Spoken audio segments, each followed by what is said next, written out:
Welcome to Fairfax Files. The case that we will cover today will be about Cynthia Linda Alonzo. This is a resolved case. Cynthia Linda Alonzo, who we will call Linda during this story, went missing on November 25th, 2004, from Oakland, California. She was considered endangered missing. A female, race, black, age, 48 years old. Distinguishing characteristics, African American female. Unfortunately, it seems that the case of this missing person became a murder case. Linda went missing in November 2004, near the Thanksgiving holiday. The 48-year-old was living in Oakland, California with her daughter and her daughter's children as they were preparing for family time during the holiday season. However, Cynthia was reportedly in a tumultuous relationship with a man named Eric Mora, and the pair spent most of their time arguing rather than enjoying their romance. It is said that their relationship had even been violent, and Linda's family wanted her to leave him. Teresa Jones, one of Cynthia's daughters, spoke with Eric on the phone in November because she was looking for her mother. Eric reportedly told her that Linda left and went to the store to cool off because they had just argued. Later, Linda called her daughter to tell her that everything would be fine and that she just needed to see her for Thanksgiving. No one had seen or heard from Linda since that time. The day that Linda went missing, one of her neighbors told authorities that she'd seen Linda get into a vehicle with Eric. The neighbor would also state that they were threatened by numerous people who advised them not to speak about what they witnessed, or they'd end up like Linda. When Teresa poked around her mother's house for clues, she found that Cynthia's belongings were still there. Her makeup, debit card, social security card, identification, and other items she would need to take with her if she was leaving the house to run errands, but everything was left behind. Linda never made it to Thanksgiving dinner, and Eric wasn't around for the festivities either. Fearful of what may have happened to their mother, Teresa and her sister did not hesitate to visit Eric at his home to question him about their mother's whereabouts. He stated that he hadn't seen Linda for 2 weeks and left it at that. However, things looked suspicious to the worried daughters. Their intuition was burning them, and they knew there was more to the story. Their mother would not just leave. There was a missing rug in the bedroom, and Eric changed his tune and said he remembered seeing Linda the week before when he took her to the store. That was it. The police got involved. The police launched an investigation, and soon Eric Mora was their person of interest. There were cuts and scratches on Eric's hands, but he explained them away by saying he sliced himself on glass. He also seemed nervous when speaking with authorities, but that wasn't abnormal, as most people are. Yet, an inspection of his car showed that the carpet had been removed from the vehicle, and additionally, investigators located blood stains throughout Eric's home. The blood matched Linda's DNA. 2.5 years after her disappearance in February 2007, Eric was charged with the murder of Linda. A judge reportedly dismissed those charges, but police didn't take long to refile. New evidence surfaced against Eric after an informant told authorities that Eric admitted to him that he'd beaten Linda to death with a hammer. He allegedly dismembered her body, loaded the remains into his vehicle, and dumped them in a body of water somewhere in California. One of Eric's cellmates also testified that Eric attempted to bribe him, asking him to tell police that he was with Eric during the time that Linda disappeared. Initially, the cellmate agreed, but later decided not to. Instead, he testified against Eric, and afterwards became a target in prison as other inmates violently attacked him, calling him a snitch. In February 2012, Eric was convicted of second-degree murder and was sentenced to 15 years to life behind bars. 4 years later, the conviction was overturned in an appeals court. A year after that, Eric admitted to the authorities he was the person responsible for the murder of Linda. He confessed to burying her remains somewhere in the vicinity of 7th Street and Maritime Street in West Oakland. Still, even after multiple digs and searches, they did not find her body yet.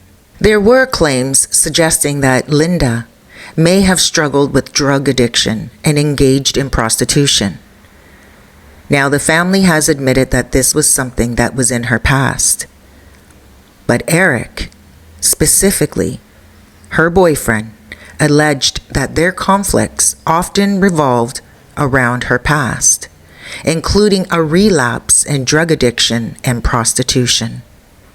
However, these assertions come from Eric, who was convicted of her murder, and there is no independent verification of these claims in the available sources. Therefore, it's important to approach such statements with caution, considering their source and the lack of corroborating evidence. In regards to Eric, there are no sources that provide specific information on whether he personally used substances or had financial difficulties. However, there were some reports that Eric lied to Linda about being the owner of his home. He told her he owned it, but eventually told her that he was renting it. The initial disappearance and investigation between 2004 and 2007. On November 2004, Linda was last seen with her boyfriend Eric as they left West Oakland to attend a Thanksgiving gathering at her mother's residence. She never arrived, prompting her family to report her missing. Early suspicions centered on Eric due to inconsistencies in his statements and physical evidence, the scratches that was on his hands, and Linda's blood was discovered in the room that she shared with Eric at his Oakland Hills home. Despite the absence of the body, these findings led prosecutors to charge Eric with murder in 2007. Legal proceedings and convictions. 2012 to 2017. Eric's legal journey was protracted, involving multiple delays attributed to his frequent changes of legal representation and procedural complications. In March 2012, he was convicted of second-degree murder and sentenced to 15 years to life in prison. However, in March 2016, this conviction was overturned on appeal due to the trial judge's exclusion of evidence suggesting alternative suspects. Subsequently, in October 2016, Eric confessed to killing Linda and indicated a burial site near 7th and Maritime Streets on the former Oakland Army base. Despite extensive searches by multiple agencies, her remains were not located at that time. In June 2017, Eric pleaded guilty to voluntary manslaughter and received an 11-year prison sentence. On May 4th, 2022, the remains of Linda were discovered. A construction crew unearthed human remains wrapped in tarps in a shallow grave at the intersection of 7th and Maritime Streets in Oakland. The Alameda County Coroner's Office confirmed on May 12th that the remains belonged to Cynthia Linda Alonzo. This discovery provided long-awaited closure of her family and concluded a challenging chapter for investigators. Deputy District Attorney Danielle London, who prosecuted the case, expressed relief, stating, "We are relieved to have finally found Linda so the family can have a proper burial." The resolution of this case underscores the dedication of law enforcement and the resilience of Linda's family in their pursuit of justice over the years. This is a very sad story, and I would like to send blessings out to the family, to the prosecutors. Awesome work to the investigators. This is where we can say the justice system has won. The justice system has done due justice. Even though Linda's family knew that she had some substance abuses in the past, that did not stop them from loving her and believing in her and knowing that something went wrong. And that, for me, is something that's very important. All too often, families that have members that may be addicted to substances tend to give up on the people that they are supposed to love so much. They think, oh, they're just on a bender. Oh, they're out getting their drugs. They'll come back. They'll return. Linda's family was not having that.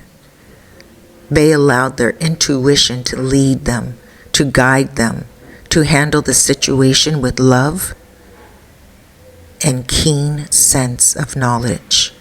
The knowledge that something was wrong with their beloved family member. Linda, she was a beautiful woman, good character, and she would fight for herself and her family. She must have fought till the very end, seeing that the scratches were all over Eric. Eric's entire life, from the moment Linda went missing to the moment he finally got convicted in 2017. His life was a nightmare, and she made sure of that. Thank you so much for listening to the Fairfax Files. Please join every Thursday for an updated case. Be careful out there.